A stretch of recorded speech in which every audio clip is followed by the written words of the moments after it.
इसके बाद जो ये क्वेश्चन है, लॉन्ग क्वेश्चन है, ठीक है। Discuss different types of network model. ये भी इंपॉर्टेंट है, नेटवर्क मॉडल के डिफरेंट टाइप्स है। एक तो क्लाइंट सर्वर जो भी मैंने बताया है, उसके बाद पीयर टू पीयर मॉडल है।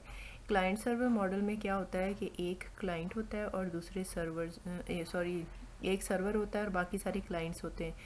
तो वो आपस में कनेक्टेड होते हैं और जो क्लाइंट्स हैं वो सर्वर से कम पावरफुल है। सर्वर ज़्यादा पावरफुल है, क्लाइंट उसको रिक्वेस्ट करता है जो भी उसको चाहिए, प्रॉब्लम है उसको रिक्वेस्ट करता है, और सर्विसेज चाहिए जो सर्वर है वो उसको सर्विसेज प्रोवाइड करेगा। क्लाइंट सर्वर मॉडल, वन और more computer work as a server. एक कंप्यूटर भी सर्वर हो सकता है, एक से ज़्यादा भी, 2-3 को भी हम बना सकते हैं। Other computer works as a client. तो सर्वर जो है वो सारे नेटवर्क को कंट्रोल करता है और उसमें डाटा भी स्टोर हुआ होता है और प्रोग्राम्स भी उसी में स्टोर होते हैं। और ये प्रिंटर वगैरह को भी शेयर, इसके साथ जो अटैच होता है सर्वर के साथ, एक प्रिंटर या स्कैनर वगैरह जो अटैच है, वो भी बाकी सारे क्लाइंट्स उसको यूज़ कर सकते हैं।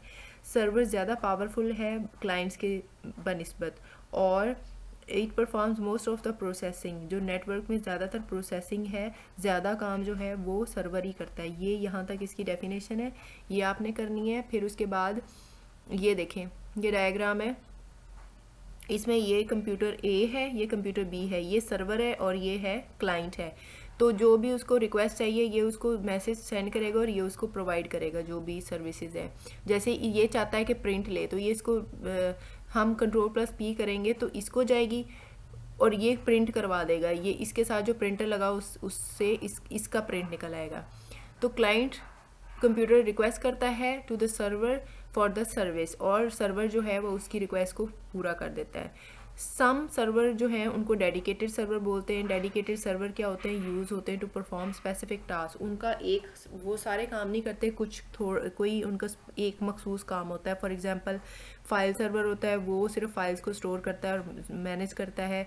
प्रिंट सर्वर होता है, वो प्रिंटर के साथ लगा होता है और वो सिर्फ और सिर्फ प्रिंट ही करवाता है। पूरे नेटवर्क जितने भी कंप्यूटर हैं उन्होंने प्रिंट करना है तो वो ही प्रिंट करवाएगा, मैनेज करेगा। और नेटवर्क सर्वर होता है, उस नेटवर्क सर्वर नेटवर्किंग को कंट्रोल करता है।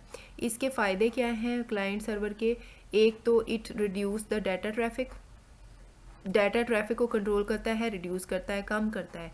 और ये it gives faster response to the client, client को ज़्यादा फास्ट रिस्पॉन्स देता है, क्लाइंट का काम जल्दी कर देता है। It can use less powerful computer as a client, और ये इसमें आप सिंपल से जो कंप्यूटर हैं वो भी यूज़ कर सकते हैं एज ए क्लाइंट।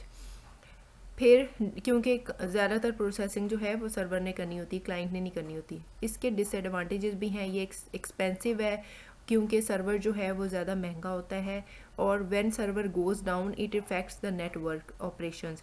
जब सर्वर ही ख़राब हो जाए तो सारे नेटवर्क ऑपरेशन जो हैं वो रुक जाते हैं, बाकी कंप्यूटर भी जो हैं वो काम उनके जो हैं वो अफेक्ट होते हैं। फिर नंबर 2 है पीयर टू पीयर मॉडल। ये कौन सा मॉडल है? इसमें सारे कंप्यूटर जो हैं, अगर 10 हैं, 20 हैं, 50 है, लेकिन वो सारे एक जैसे होते हैं, उसमें कोई सर्वर नहीं होता, कोई क्लाइंट नहीं होता, सब का स्टेटस सेम होता है, सब एक ही जितने पावरफुल होते हैं वो क्या करते हैं, सिर्फ वो एक दूसरे का डाटा शेयर करते हैं। एक कंप्यूटर दूसरे कंप्यूटर का के साथ अगर कोई प्रिंटर लगा है तो उसका प्रिंटर यूज़ कर सकता है, उससे डाटा भी ले सकता है, इस तरह से होता है। All computer in the peer to peer model have same status, there is no server computer and there is no client. हर कंप्यूटर जो है नेटवर्क में वो डिवाइसेस को भी एक्सेस कर सकता है, मतलब यूज़ कर सकता है, बाकी जो कंप्यूटर लगे हुए हैं उनकी डिवाइसेस को यूज़ कर सकते हैं। Each computer independently stores its own software और हार्डवेयर। हर कंप्यूटर के अपने सॉफ्टवेयर होते हैं, अपनी उनके हार्डवेयर लगे होते हैं। और इसका एडवांटेज ये है कि इजी टू सेटअप है, इजी टू मेंटेन है, और इसमें ये ज़्यादा एक्सपेंसिव, इसमें सर्वर तो होता ही नहीं है जो एक्सपेंसिव होता है, और it is suitable for small office, और जो 10 या 10 से कम कंप्यूटर होते हैं ना उनके लिए ये यूज़ होता है। तो ये थी आज का टॉपिक, आपने इसको पढ़ना है, याद भी करना है, और आपका जो सिलेबस है आपको पता है कि एग्ज़ाम जो हैं इसी में से अब होने हैं, आपको दोबारा ये रिपीट नहीं करवाया जाएगा।